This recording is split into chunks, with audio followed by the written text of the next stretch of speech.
la vidéo numéro 29.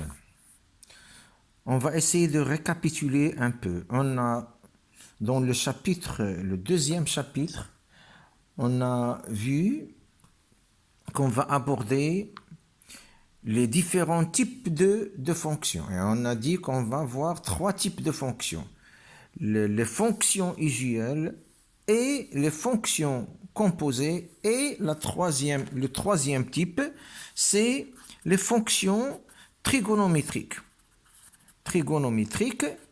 Ou bien aussi on dit circulaires.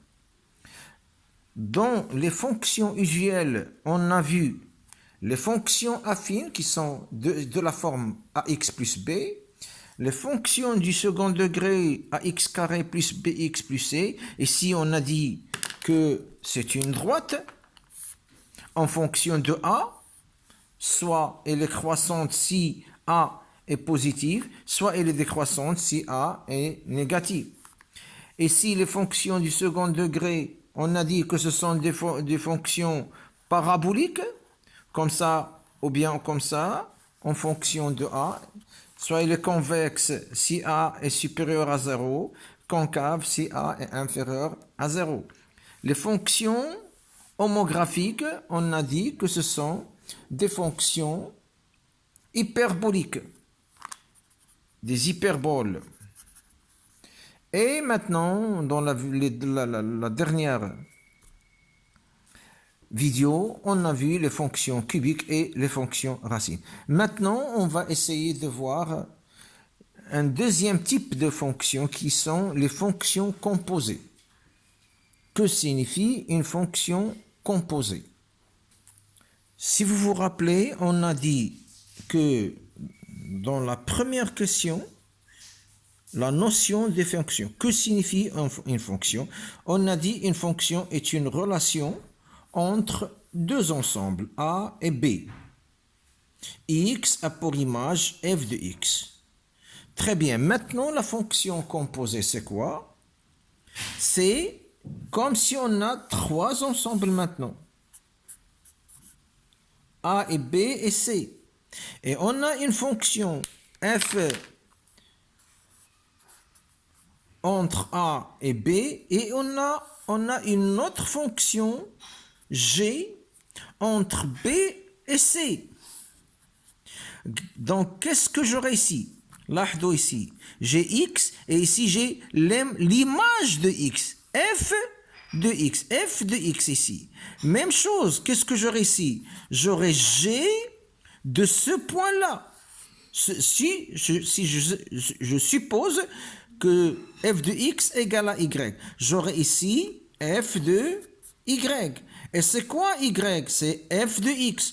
Donc g de f de x. Je vais répéter. Là, on a trois ensembles. Entre l'ensemble A et l'ensemble B, j'ai une fonction f.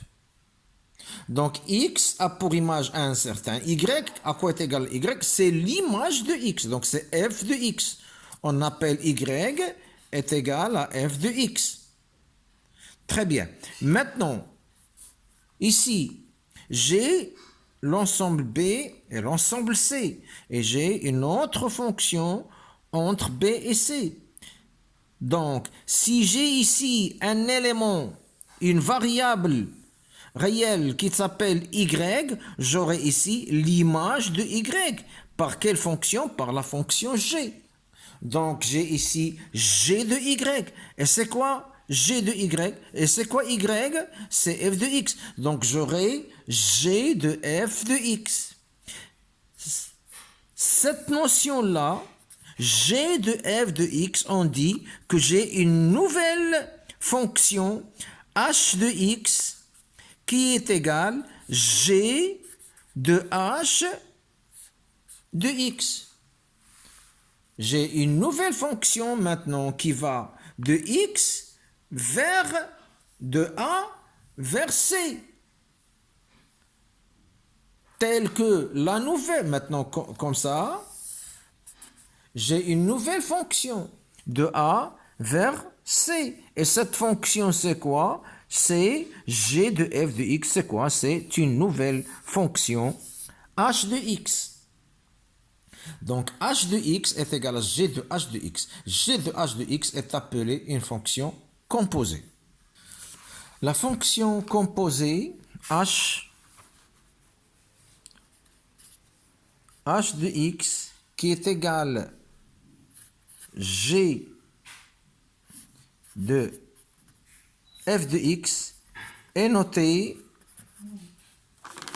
g rond f. G rond f. G rond f. Ça se lit g rond f. Et ça s'écrit g rond f. Supposons maintenant que j'ai trois ensembles I, J et R. J'ai une fonction entre I et J qui s'appelle f. Et j'ai une autre fonction entre J et R qui s'appelle G.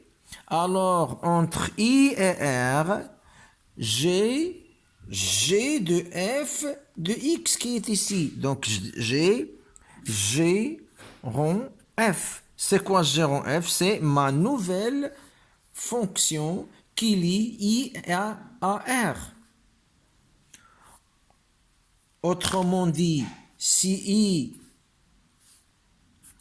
j'ai I ici et J et R, si j'ai une fonction ici entre I et J, et j'ai une autre fonction ici, G, entre J et R, alors je peux élaborer une nouvelle fonction entre I et R qui est G de f de x.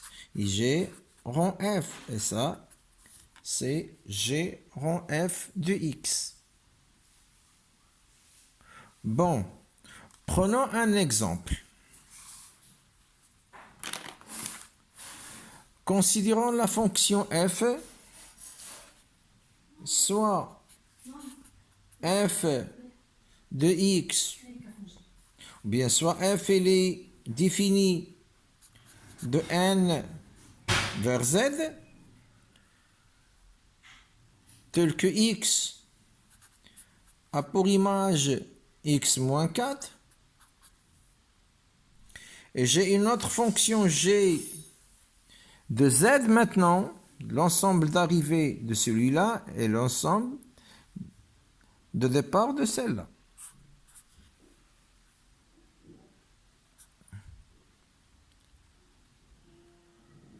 J'ai vécu par exemple. G de x ici, x a pour image un tiers de x moins 2. Maintenant, je veux chercher g rond f de x. À quoi est égal à g rond f de x?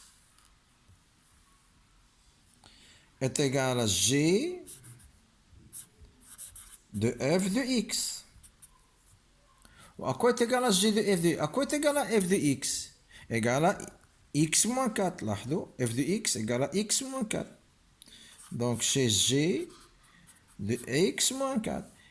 À quoi est égal à g? La variable x maintenant. On prend un tiers de la variable, moins 2. La variable maintenant, c'est x moins 4 et non pas x. Donc, g de cette quantité-là est égal à un tiers de cette quantité, moins 2. Donc, à quoi est égal? G de x est égal à un tiers de ma variable qui est x moins 4, moins 2. À quoi est égal? Est égal à 1 tiers de x moins 4 tiers moins 2. À quoi est égal à 1 tiers de x moins 4 tiers moins 6 tiers? C'est moins 10 tiers. est égal 1 tiers de x moins 10 tiers. Et voilà maintenant g rond f de x est égal à 1 tiers de x moins 10 tiers.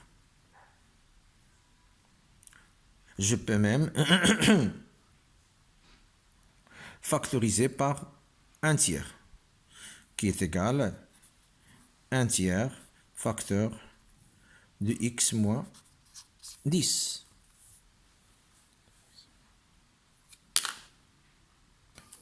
Le domaine de définition de ma nouvelle fonction. Maintenant, j'ai une nouvelle fonction. H égale à g rond f. Supposons que j'ai la première fonction f entre un ensemble E et f et j'ai un autre g entre f et g.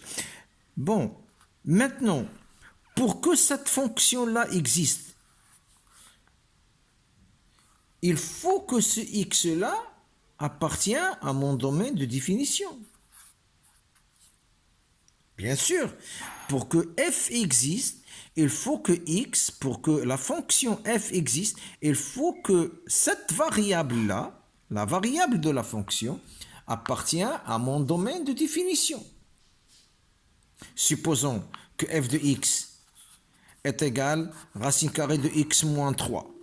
Pour que f existe, il faut que x moins 3 soit supérieur à 0. Autrement dit, il faut que x soit supérieur ou égal à 3. C'est-à-dire, mon domaine de définition, c'est 3 plus l'infini. Donc, pour que f existe, il faut que x appartient à mon domaine de définition. Donc, pour que f existe, il faut que l'intérieur, celui-là, f de x, il faut que x appartient à df. Maintenant, pour que g existe, qu'est-ce qu'il faut? Il faut que l'intérieur, la variable de g, appartient au domaine de définition de g. Regardez ici. Pour que f existe entre A et B, il faut que x appartient à mon domaine de définition. Par exemple, ici, j'ai mon domaine de définition, elle est là. Pour que cette fonction existe, il faut que...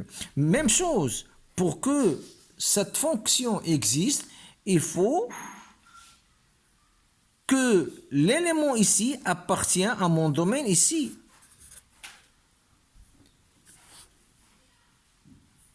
Donc, si j'ai ici x, et j'ai f de x ici, et si j'ai f de x, j'ai ici, je vais supposer que f de x égale à y. Supposons que j'ai g de y ici. Donc, j'ai le domaine de g et celui-là, et le domaine de f, il est là. Le domaine de g, il est là. Et le domaine de f, elle est là. Donc, pour que f existe, il faut que la variable ici, à l'intérieur x, il appartient à mon domaine. Et même chose, pour que g existe, il faut que la variable ici appartient à ce domaine-là, qui est dg. Donc, la condition x appartient à mon domaine g rond f. Ça veut dire quoi?